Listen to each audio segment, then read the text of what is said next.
गोसोखौ जोबोद गोजोननाय मोनदों। बेसेबा गोबावनिफ्राय बेसेबा बोसोरनिफ्राय हास्थायबाय थादोंमोन बे ट्रेनिंखौ बाहा मोनगोन होननानै।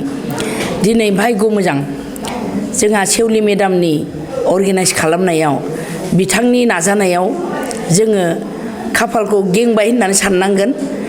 माने जोङो फ्रियैनो बाहाय ट्रेनिं लानो खाबु मोनफैबाय।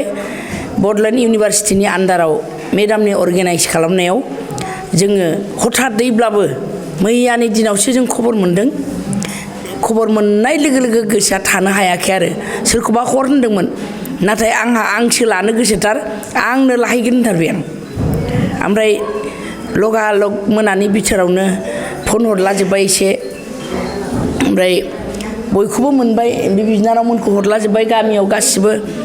मोना 11टासिमनि बिथोराव फन खालामबाय दहाय फुंसिमाव। खोन्थानाय लोगो लोगो फन हरनाय लोगो लोगो बयबो इन्टारेस्ट दंजोबो आरो। मानोना बयबो मैखुनखौ गोथाव मोनो, जानो लुगैयो। हाथायावसो बायनानै जाबाय थानाङो।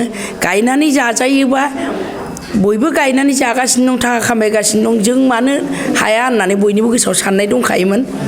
ओंखायनो खबर होनाय लोगो लोगो बयबो जास्लाबा लोंस्लाबाबाबो जै मोनथिदों ओंखारना फैजोबदों आरो। जोबोद गोजोननाय मोनदों, मोजां मोनदों।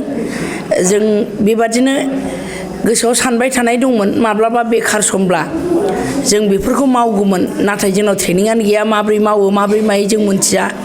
आङो दाख्लिनिफ्राय जिगाब लाबोनानै दंफैयो, एसे बस्थासे जिगाब।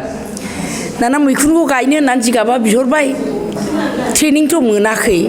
मबाइलाव नुलाबायो, मबाइलाव नुनायाथ' प्रपार ट्रेनिं नङा। आं सानबाय आं बहा मोनबावनो, सोरजों सोलोंबावनो आंलाय। सासे बै हालादलायाव सासे हिन्जाव दङ आरो गोरों, आं बेखौसो लेंहरनानै सोलोंसै नामा होननानै सानथामाव सानफ्रामबो बे मोनसेखौनो आंनि ब्रेनाव सानबाय थादोंमोन। बे समावनो दिनै मोनायाव आंनाव कल थांबाय कि मैखुन बानायनायनि ट्रेनिं लानो मानसि फाथायहरनांगौ। हाब बिराद मोजां मोनबाय आं नागिरगासिनोसो दंखायोमोन। मा मानसि फाथायहरनो, आंनो थांगोन होनबाय आङो। ओमफ्राय बयनोबो नांखागौ, जेसे हागौ एसे मोनानि बिथोराव 11टासिम मानसिफ्रा उन्दुलांजोबनायबाबो फनखौ रिसिभ खालामदों, थांगोन जाजोब्बाय, फैजोबमारदोंबो आरो। लाखिलि जोबोद गोजोननाय मोनदों। माने गोसोआव जेखौ हास्थायबाय थादोंमोन बोसोरनिफ्राय दिनै मोनदों फ्रि अफ कस्टआव। बिनि थाखाय जाय अर्गेनाइज खालामदों जोंहा सेवलि मेडाम, जोबोद गोसो सिंनिफ्राय साबायखर बावो। बयबो खुसि जादों। लोगोसे बड'लेण्ड इउनिभारसिटिनि आन्डाराव सोलोंफैनो मोनदों, जोबोद मोजां मोनदों, गोसोआव गोजोननाय मोनदों आरो। जोंनि ट्रेनिंआ सानथाम जागोननो। जोंनो सानसेयाव 2 घन्टा खरि होन्दोंमोन, नाथाय दाथ' अलरेडि 2 घन्टा बारबाय। नाथाय अब्लाबो जों बरिं जायाखै, खोनासंनो इन्टारेस्ट मोनलांगासिनो दं आरो। मोनसेनि उनाव मोनसे गोदान गोदान माने टेकनिकफोरखौ फोरोंलांगासिनो दङ, मोजां मोनदों आरो।